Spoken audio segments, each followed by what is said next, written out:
आज आपण जाणून घेणार आहोत हरितालिका व्रताची एक सुंदर कथा, जी देवी पार्वती आणि भगवान शंकराशी जोडलेली आहे.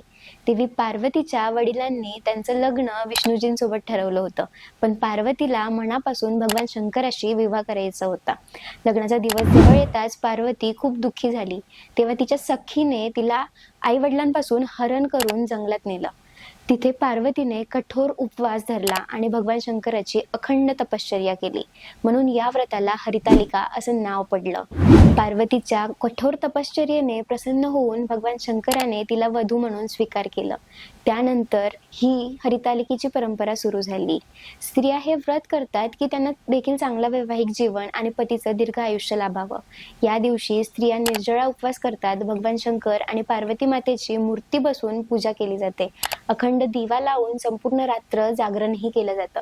श्रद्धा अशी आहे की या उपवासामुळे वैवाहिक जीवन सुखी होतं, प्रेम टिकतं आणि देवी पार्वतीचा आशीर्वाद मिळतो.